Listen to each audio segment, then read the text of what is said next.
Okay, so hello everybody. Welcome to Captain's Table. My name is Tony Hall. I've met many of you, but I am the founder of Navigator Consulting. We do a lot of business growth and business improvement strategy and advisory board work for recruitment companies.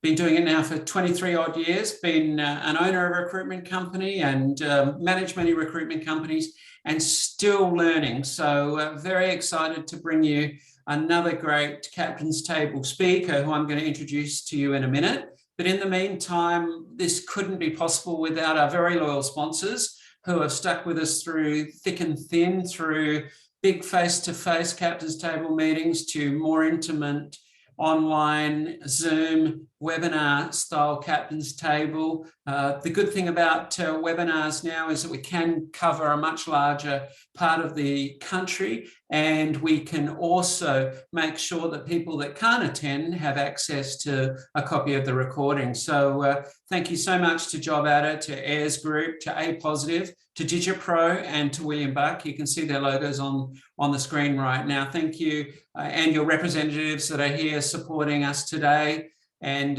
contributing to the industry. I say to all owners and leaders of recruitment companies, please do pick the brains of this group of companies because they are in front of so many recruitment companies and will see so many trends and know so much about the recruitment market from a supplier perspective. And in a couple of months' time, we will be bringing them together to really pick their brains on what they're seeing in our industry and what trends they're noticing, what success factors they notice in their clients, and sharing it with our Captain's Table audience. So thank you again, everyone, for being here, and thank you to our supporters. And I would like to welcome our special guest today, Ange Connor, who runs Inspire HQ out of Ballarat, and really excited to have Ange here speaking with us because she's running and built and grown a very successful regional recruitment company. And back in the days when we can travel, those of you that went to many of the overseas conferences, and particularly the US conferences, you would have seen that many of the highly successful recruitment companies in America particularly were from regional areas.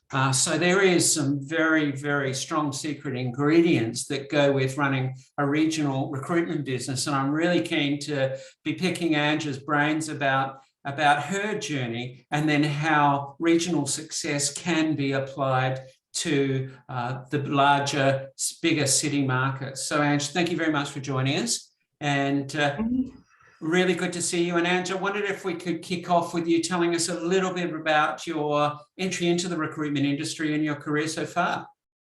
Sure, not a problem. Well, thanks so much for having me along today. Really excited to share my story with you.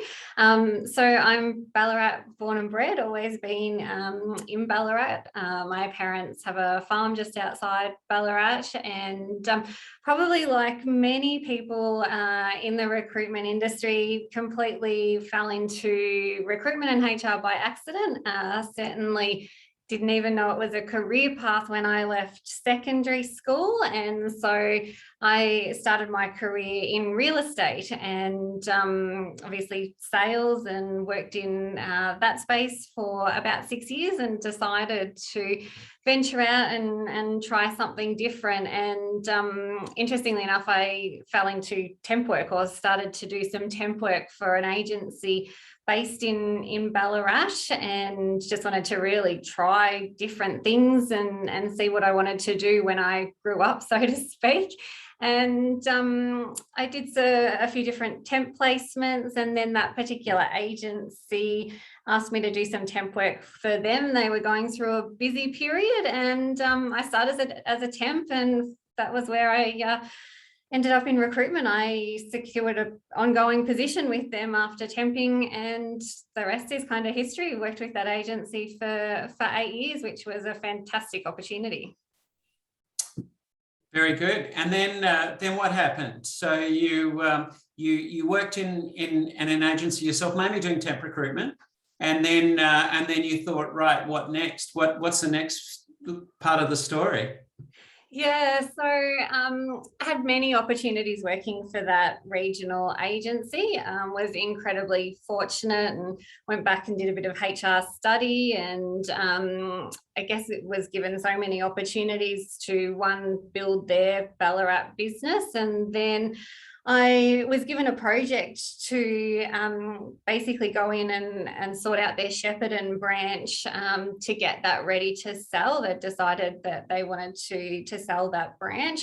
So worked in Shepparton for about 12 months, just getting that agency into place and cleaning up a few things ready for sale, and did that, and the business sold really successfully. And I came back to Ballarat and I was a little bit bored. The Ballarat branch was ticking over really well at that stage. And I was kind of like, what's next? And I guess I could see an opportunity in the market regionally for a bit of a different service offering. And that service offering was a broader service offering to sort of be more of that one-stop shop for not just recruitment services, but also HR services and career coaching services.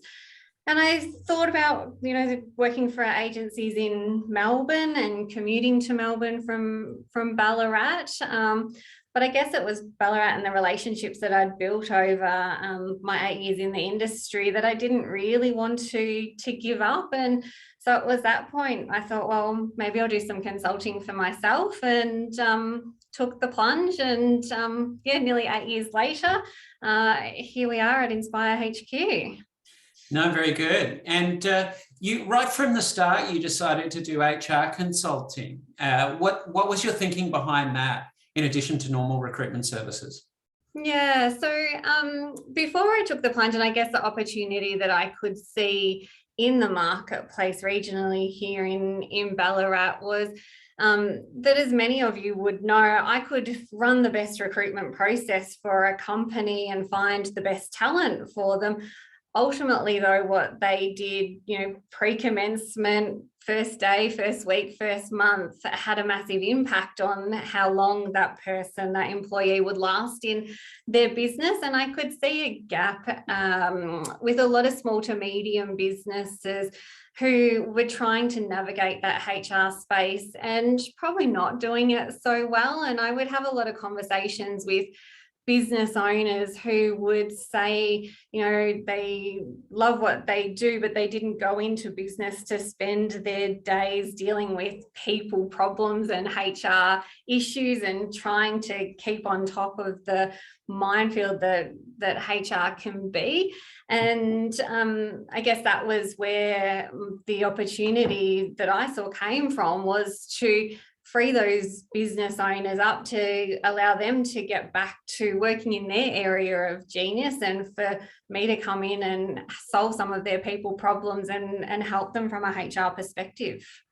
No, it sounds good, and it makes sense. It really does. And I guess if you're doing HR work with a client, it makes you an even more trusted partner to their business as well, and much less opportunity for any competitor to sort of sneak in there when you're doing the full spectrum of the people side of things, not just recruitment, but the whole HR sphere as well. Yeah, it has definitely helped, I guess, us protect our client base in that regard. When you start to have so much knowledge about a business and their people, and engaging that talent, motivating that talent, managing that talent, it does make it a lot harder for competitors to come in, as opposed to just offering that recruitment service. Well, I think the other benefits too, Ange, are that the people that you do place are much better looked after, because they're getting the extra attention that an outsourced HR practice can provide them, rather than very busy business owners might not give them the same attention that they would normally get. Yeah, absolutely. And, a lot of the HR services that we provide is coaching and mentoring to those business owners who have, great technical skills in their area of business, but aren't experts in HR and often don't know what to say or don't know what they can say. And we often see that because they don't know what to say or what they can say, they don't say anything at all. And then things often escalate, whereas partnering with us allows them to be, I guess, a bit more proactive in that space and nip a lot of things in the bud so that they can get on with doing what they do best, running their business, rather than having these spot fires of people issues that they're constantly trying to put out. Yeah, I think so. And Ange, what advice would you give to any recruitment company that is looking to set up an HR practice? And we've seen quite a few recruitment companies do it very successfully. What sort of size would the practice be? How easy is it to find HR practitioners that can provide good service, and how easy is it to manage and actually make the service pay? Do you do it for profit, or do you do it as a service that helps you with the recruitment side of things? Yeah, so the HR side of our business is definitely for profit and is profitable. It certainly took us some time to find the right pricing structure and how we positioned ourselves in the marketplace. I guess what I learned really early on and what we did as a point of difference is I've seen some agencies dabble in providing HR services, but they get their recruiters to try and offer and deliver that HR service in addition to their recruitment workload until they can sort of test the market and see. And what we did straight away was actually recruit HR professionals, excuse me, to come in and deliver that service and show that we were really committed to having the experts there to deliver that service. The HR consultants that we've had over time are very different to recruiters though, and they're often not salespeople. So we've structured the business very much around myself doing the business development and I guess securing that HR work. And then it's that HR consultant that is ultimately their outsourced HR manager that then delivers the majority of that work. Yeah, that makes a lot of sense. Well, look, that's a brilliant learning point for us all straight up about having HR services as part of the portfolio of services for a recruitment company. Can we drill down a little bit to a regional practice now and tell us a bit about the challenges of building a recruitment business in a regional area?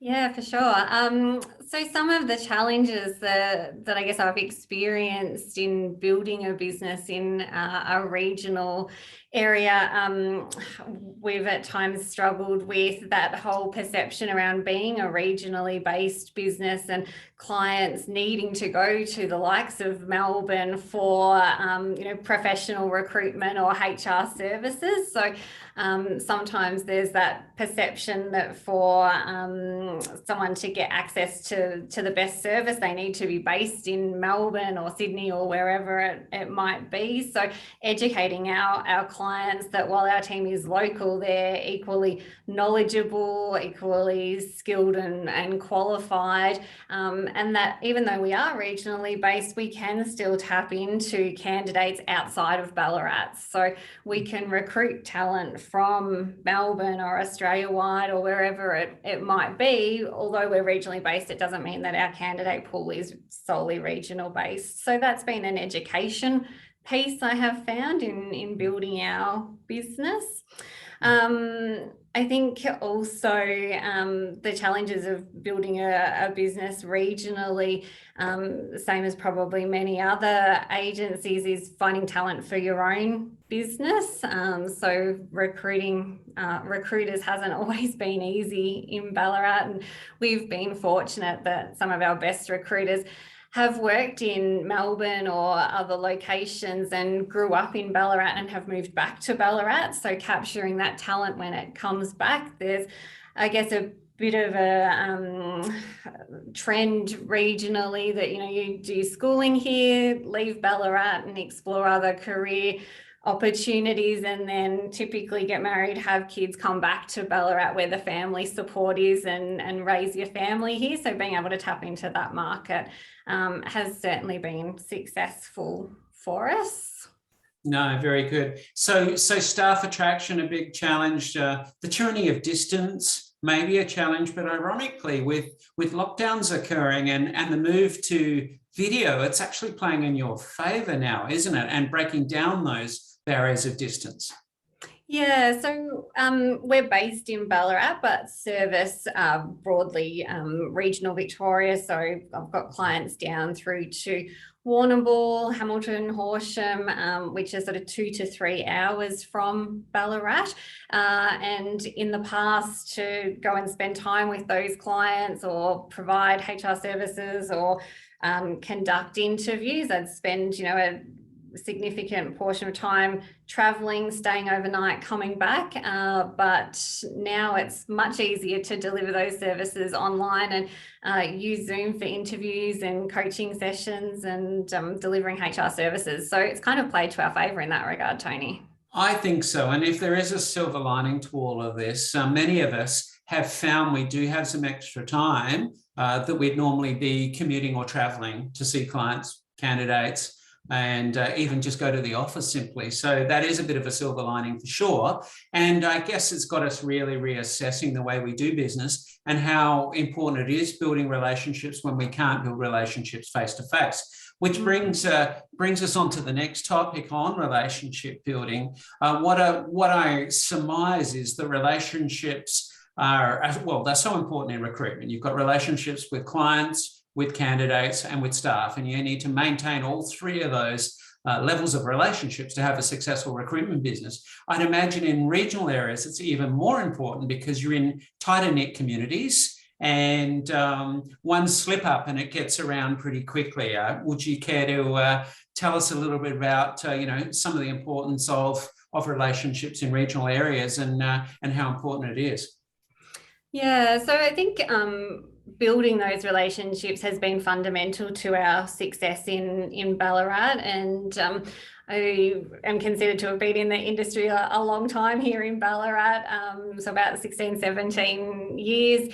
And so those relationships are absolutely key because my clients, the candidates that I'm placing or interviewing and sometimes not placing, I'm often standing in the queue at the supermarket next to them or seeing them down the street, which can have its drawbacks when you just want to duck into the supermarket in your Ugg boots, for example, and not looking that professional. But I guess it is those relationships that have helped us, and so much of our work has come from referrals and word of mouth. We really have done no advertising since launching Inspire HQ other than the job ads that we actually advertise. And so we've been very fortunate that through those relationships, and often it's we get a call from a new prospective client and they, say, oh, you've been dealing with Freddie and you solved his people problems, or you got him a great staff member, I need your help. And so that's how we've been able to grow Inspire HQ.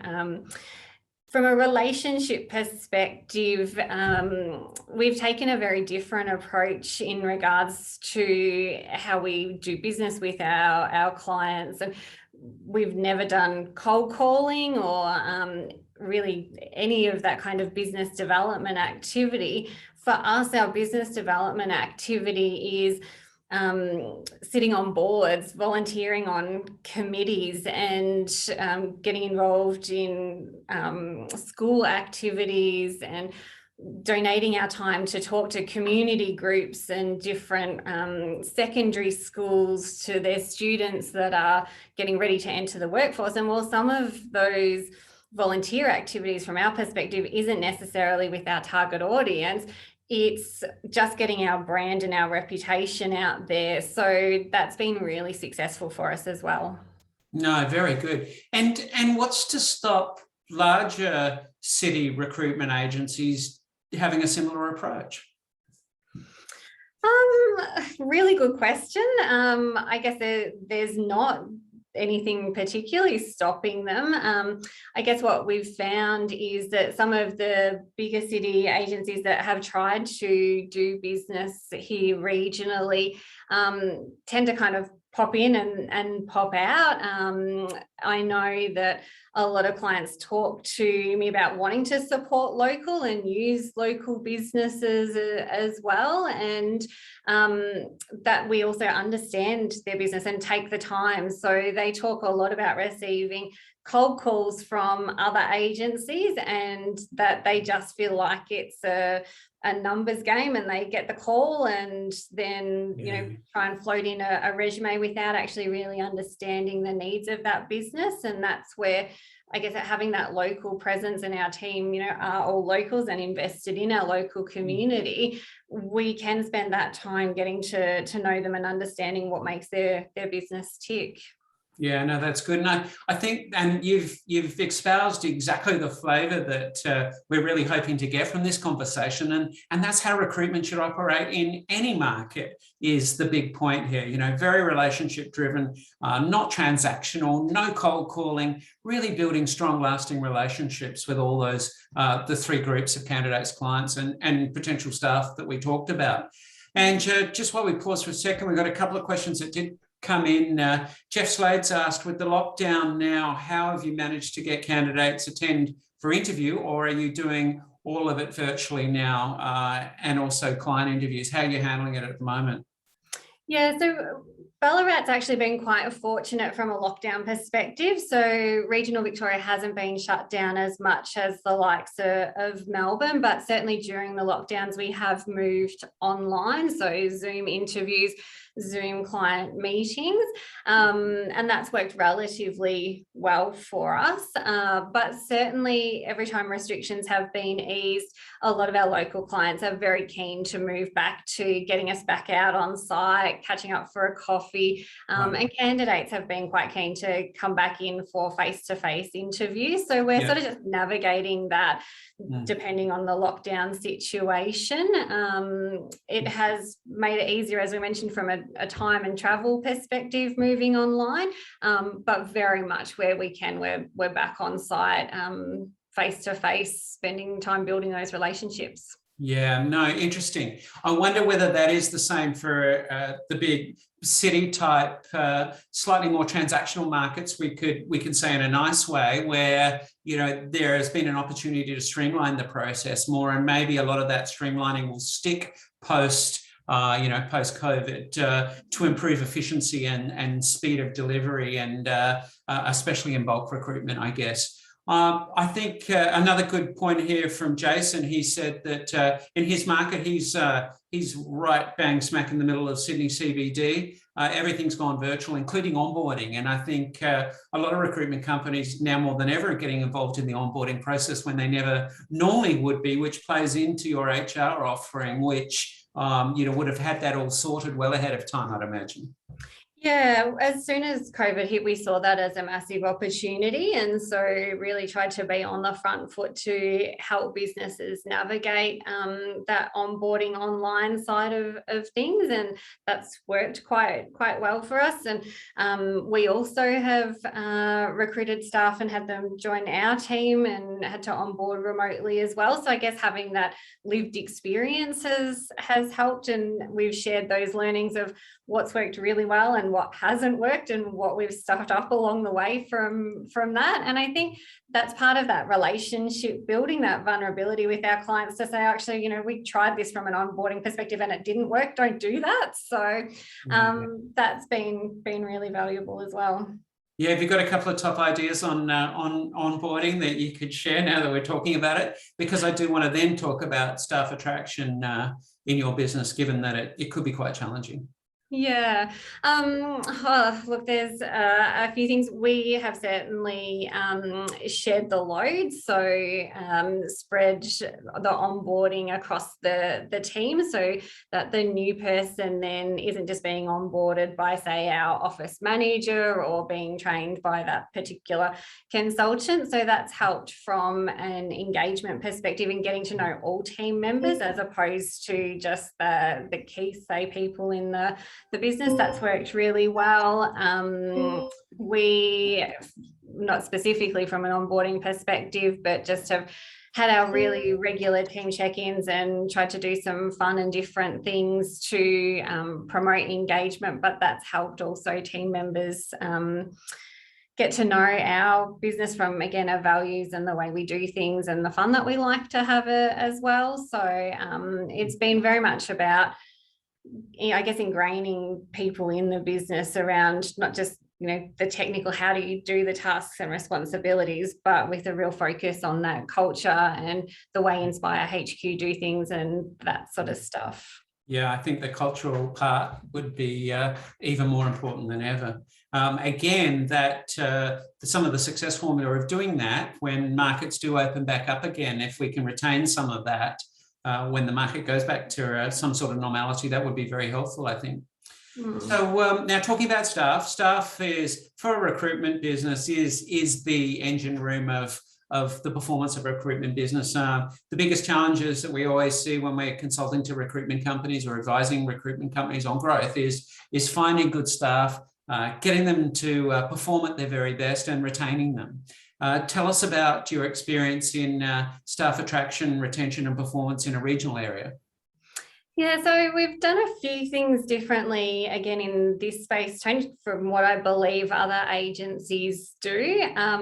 So to start with, from a staff recruitment perspective, it has been hard to find talent for our own business. So we've tended to recruit not necessarily, well, just when we've had a vacancy, but when there's been great talent available. So created opportunities for those recruiters that say have, been in contact because they're moving back to Ballarat. And so we've created opportunities for good people. And that's something that we're then educating our clients on, about recruiting, not just when you have the need, but when that talent's actually available, particularly in a candidate short market. So from staff engagement and performance perspective, we don't have cold call KPIs, or we don't pay commissions to our consulting staff. So we found that that's had a massive difference, one from a culture perspective, but also how our clients perceive us as well. So we moved away from the fee structure around percentage of salary, and that certainly changed the dynamic with our clients. And so we've changed that then with how we reward our consultants. And again, that's worked really well from a team perspective. So we'll have team financial budgets, and then it's about the activity that we need to do to hit that budget, but it's very much focused on the activity and the longer term relationships. And so again, it's, from a business development perspective, who are they talking to in their networks at school committees and getting involved in the community? Who are they out talking to? Who are they offering their time to share knowledge? We're big on, I guess, giving to get in return. And so we spend a lot of our time supporting Ballarat locally with our time and our knowledge and expertise. The other thing that we have done, which has really worked quite well, but it does have its challenges, is predominantly my team are part-time mums, and that can be really hard, particularly from a recruitment perspective. It seems to be a bit easier to manage from a HR service delivery perspective. But if you can navigate the challenges of those part-time mums, you just tap into so much more talent I've found here in Ballarat. And, you do need to juggle that and manage the clients and their expectations around that. But it has meant that we've been able to attract and recruit some fantastic people to our business. No, that's really good. And the people that you do attract in your business, have they got recruitment experience before, or are you training newcomers that show all the right attributes to be good recruiters? Yeah, a bit of both. So I've got two recruiters who both grew up in Ballarat, moved away and worked in agencies in Adelaide, Melbourne, the UK, and then have moved back to Ballarat, and they've both got young families. And then we've also recruited newbies to the industry and are training them up. Yeah, good. What do you look for in those newbies to determine whether they've got what it takes to be successful? Yeah, so to be honest, that's been a bit of a learning curve as well. But certainly culture fit to us is first and foremost, because we're not a sales agency. So we're looking for people that are very much relationship focused, certainly have the drive and the self-motivation, who want to succeed, but also people who are very, I guess, aware and conscious of their own brand. Here in Ballarat, it's very much about the individual's brand, and that has also been a challenge for myself over time, because clients have wanted to deal with Ange as opposed to Inspire HQ. So we've had to educate our clients that there's a lot more people to Inspire HQ than just Ange. But in recruiting people, we're looking for people who understand the value of their own brand and want to build that, but understand that they too will be standing next to a client or a candidate in the supermarket. And I never want to be, or have any of my team in a situation where they're thinking, oh goodness, I don't want to look at that person because I put them into a job that I knew, wasn't right for them. Yes, yes. So yeah, that would provide a lot of discipline for your people to do the right thing, because they're going to be called up. Or they're going to be called out if they do anything that might have cut some corners in the supermarket line. I like that. And I also like the fact that you have to be careful that you're dressed relatively well all the time, because you never know who you're going to be bumping into. You don't want to be in your trackie and Ugg boots too often, I'd imagine. So question here for you from Crystal. She said, how do you keep your staff motivated without paying commissions? How do you reward them? How do you get them to perform and do those activities that you really require them to do to make placements? Yeah, so I think it comes back to the people that we're recruiting, that they're driven and motivated for, so I look at some of my top performers from a recruitment perspective, and the job satisfaction that they get is the actual reward of placing people and seeing them grow in their careers. And so they're motivated by that. We've had numerous conversations about whether they want to be rewarded through commission, and they come back and they say no. So things that we'll do, I'll just, if they've had a great month, I'll just go and buy a gift for them. So that might be a day out at a day spa, or whatever they're interested in and motivated by. They're also rewarded with quite a lot of flexibility to really manage their days and hours that they work, as long as the job gets done at the end of the day. So there's, I guess, those different things that are tailored to each individual around what's important for them in their life, what they're motivated by, those kinds of drivers. Yeah, that's really interesting. It makes us think a bit, because traditionally we use the same system for everybody and don't tap into the individual motivators. And traditionally in recruitment, it's been very sales driven, very financially driven, but that only addresses a very small portion of people that are actually motivated by that. And I think we've seen it time and time again. We give people salary increases in the hope that they will perform at a higher level, or we tweak the commission structure so that they earn more if they bill more, and then nothing changes. So I think what you're sharing with us is that we haven't been tapping into individual motivators here, and that money is not the be all or end all of consultant performance, Ange. And would you say?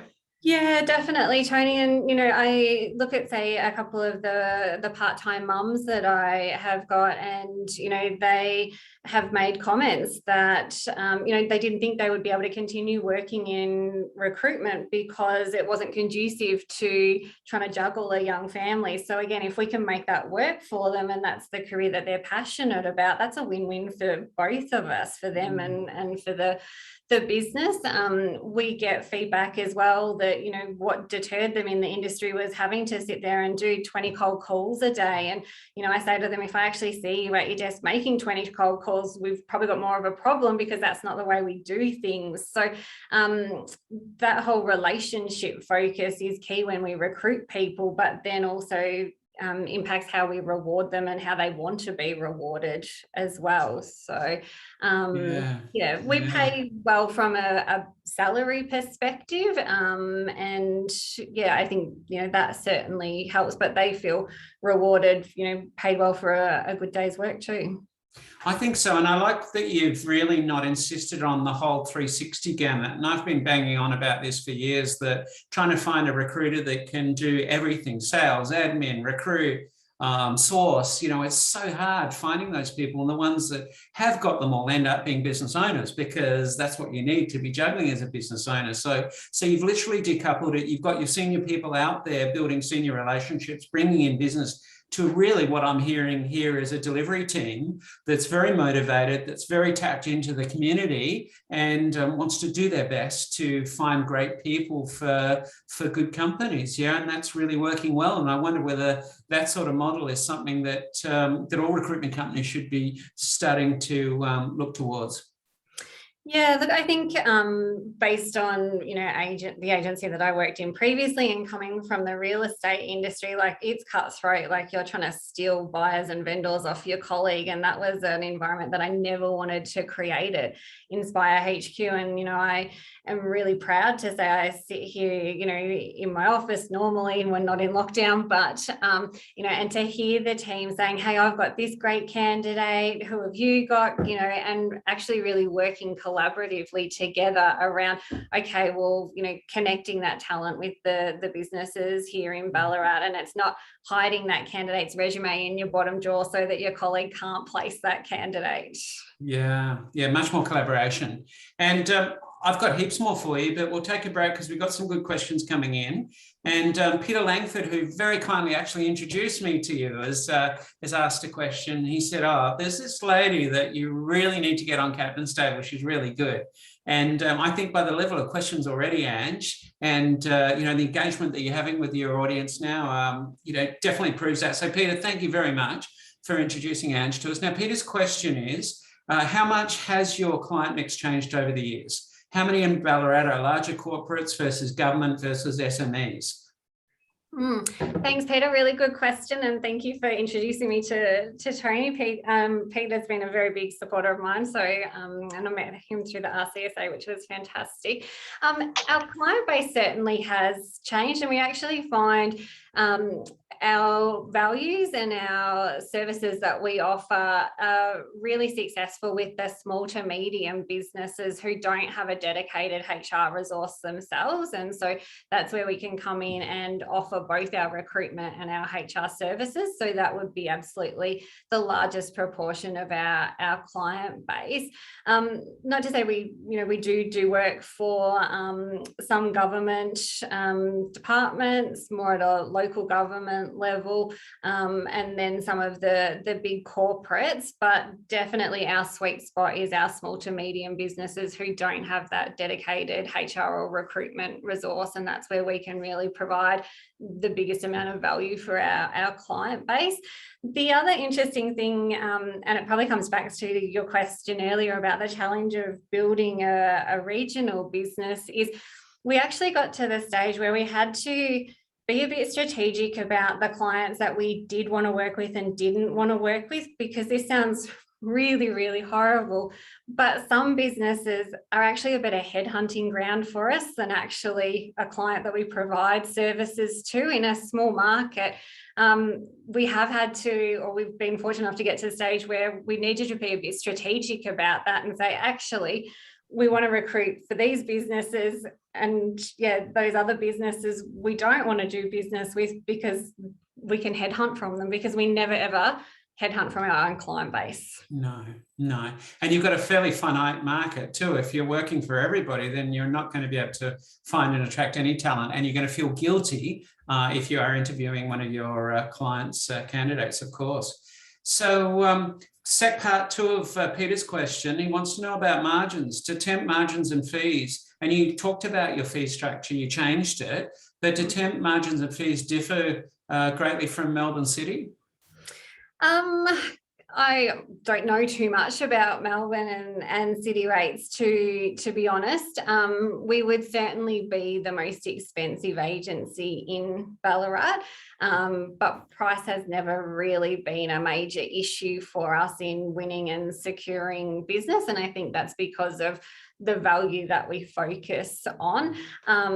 So like our average temp margin is up around the $12-13, an hour margin. So I'm not sure how that compares to. No, that's good. Yeah. But we're very much high quality, high margin, as opposed to, volume based. One thing that I did early on, which I think worked really well, I didn't actually think about it working from that perspective, but when I first went into business, I didn't offer blue collar labour hire services, more so because it wasn't of interest to me, and I didn't really want the requirement to have to service, businesses that were manufacturing operating 24/7, or the OH&S risk that went with that and those really low margins. But it actually meant that we were the first agency in Ballarat who said, this is our niche. And so we're more about the higher quality, the white collar, the professional positions, which then also allowed us to charge a premium for that. Whereas previously agencies in the region were, all things to everyone, but Ballarat was their specialty. Whereas we said, well, Ballarat's our specialty, but this is our niche. So that worked actually really well for us. I can't say I strategically planned to do that, but it worked out well.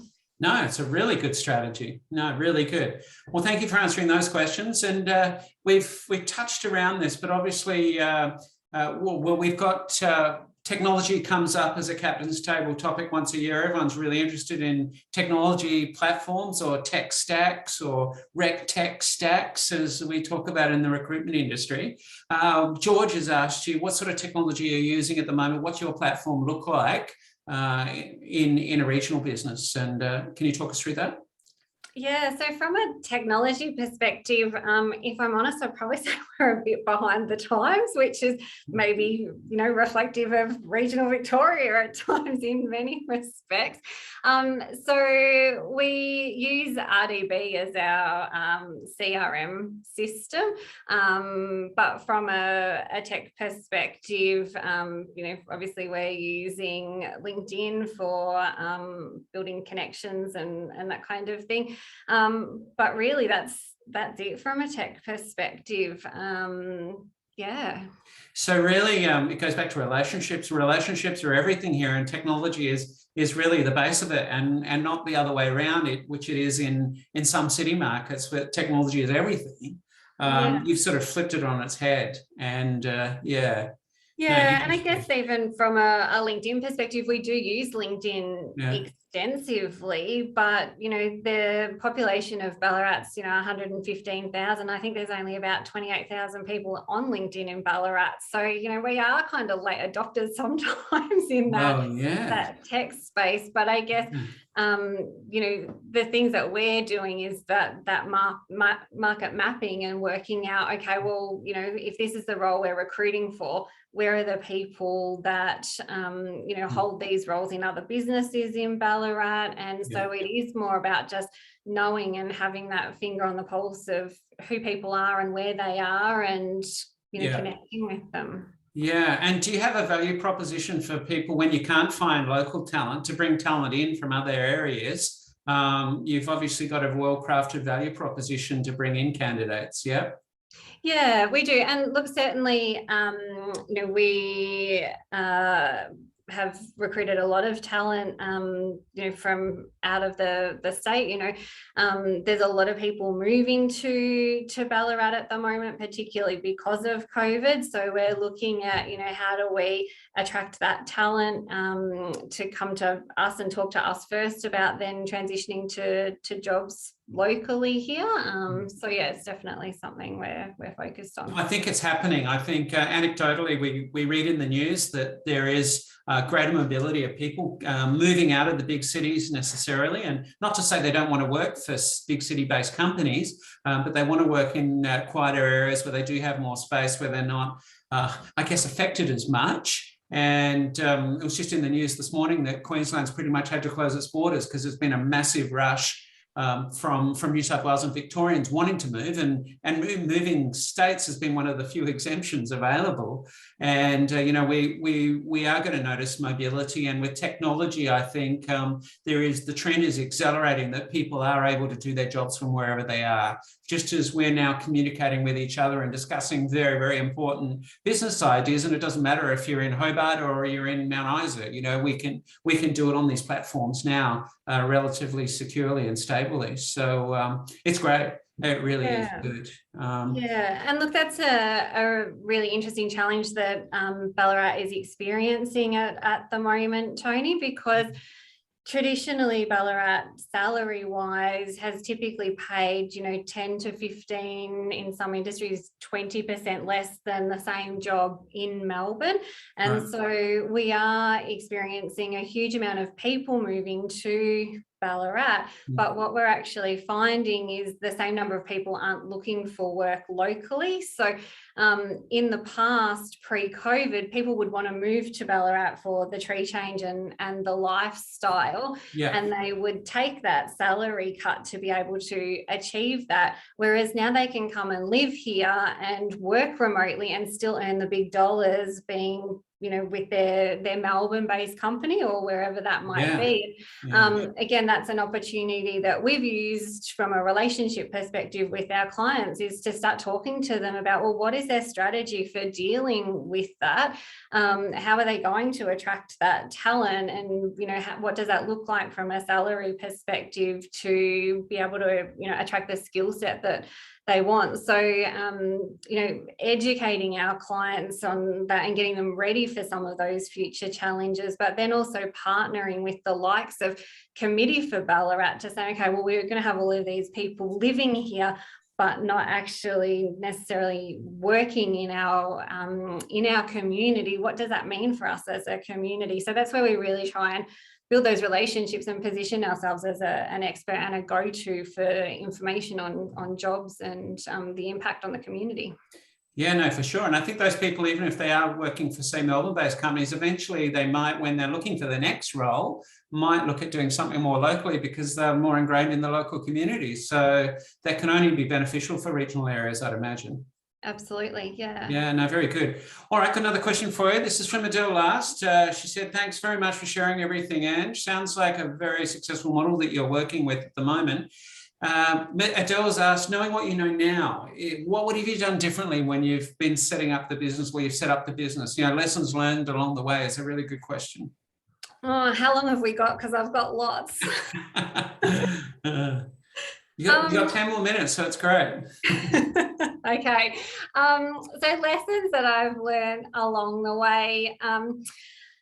One of the key things was actually around planning for success. And so when I started out in business, I planned for failure. I knew to the day when I would not have any money and I would need to either rent out or sell my house, and God forbid at the age of 30 move home with my parents. But I didn't plan for success, and that then proved a challenge from a growth perspective, because by the time I was starting to think about, recruiting my first employee, I really probably needed that first employee 6 months prior. And I think that's had some impact in the early years of business around prohibiting us from growing as quickly as we could have.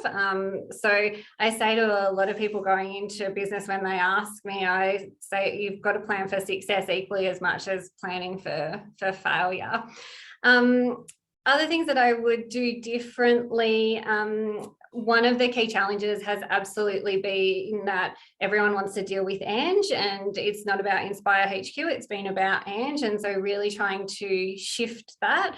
And I would have started working on that earlier on. With hindsight, I didn't realize how much of a challenge that would be. So really now we're focused on building, more of the brands of our team members, and really me trying to take a back seat on some of our marketing and relationships, and just working on our strategy around, every meeting that I go to, I take a team member with me so that they instantly then start delivering that work. But that's been something I've had to probably learn the hard way as well.